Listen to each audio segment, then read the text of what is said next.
First of all, we will discuss the pattern of the module, and then we will discuss what to do about this. Just a second, I'm getting some messages. Okay, now let's discuss the pattern. The pattern is again similar.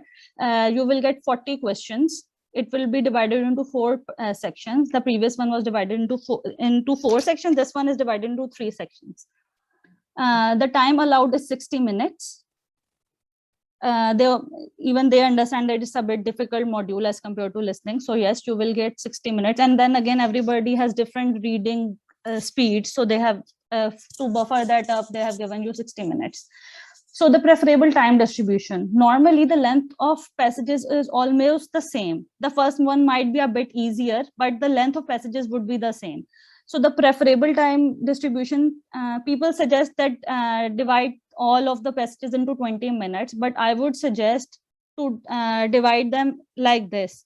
Try to do the part 1 in 8 to 10 minutes because it's easier.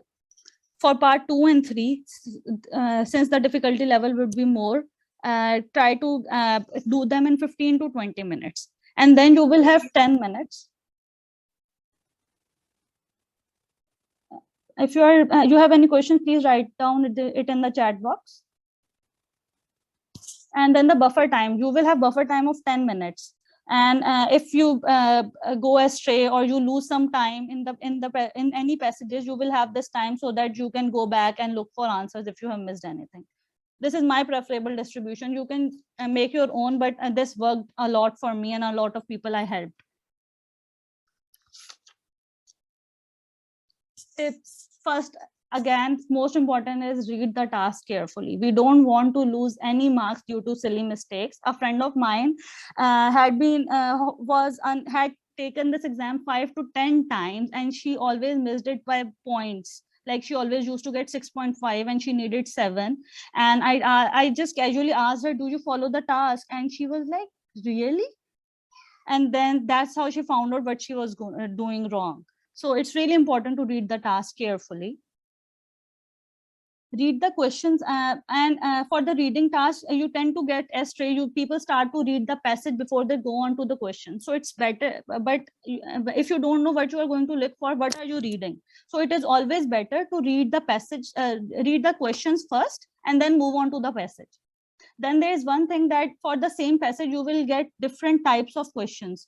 For example, you might get multiple choice questions, heading questions, or fill in the blanks or anything. So it's better to read one type of questions. For example, the first type is fill in the blanks. Read those, underline what you have to look for, and then go back to the passage and skim through it. Sometimes the passage would be really long, for example, 1 to 2 pages long, but trust me, you don't even have to read everything. Just underline what the question asks for, and then go back to the passage and skim through it to find the keywords. As soon as you find the keyword that you have underlined in the question, your answer would be above or below the passage.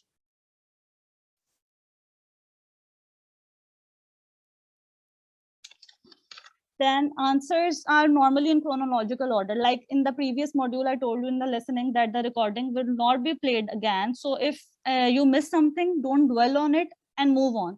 Again, I would say don't dwell on any question and move on.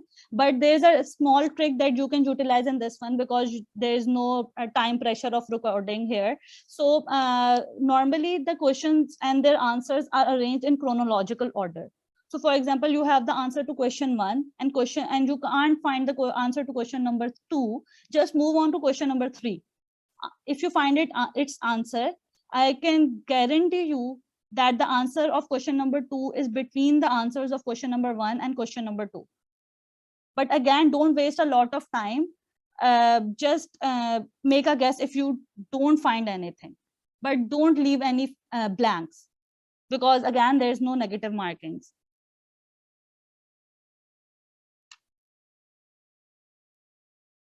And a very important thing is please do not use your background knowledge.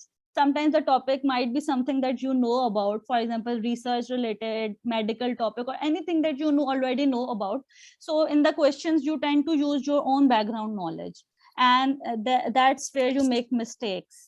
just forget all of your background knowledge, just use the passage that has been given to you. This is the only knowledge you have. So if something is given in the passage, it is true. If it is not given, it is not given. If it's the passage says contrary to it, it's false. Okay, don't use any of your background knowledge. Use your time effectively. As I already explained to you, the time preferred time distribution, you can make your own time distribution, but use your time effectively. You have to, again, you don't have to read everything, you just have to skim for your answers. If you cannot find one answer, move on and follow the chronological order pattern to find the answers, the remaining answers in your buffer time. The 10 minutes that we spared for buffer, you can use that time to go back and look for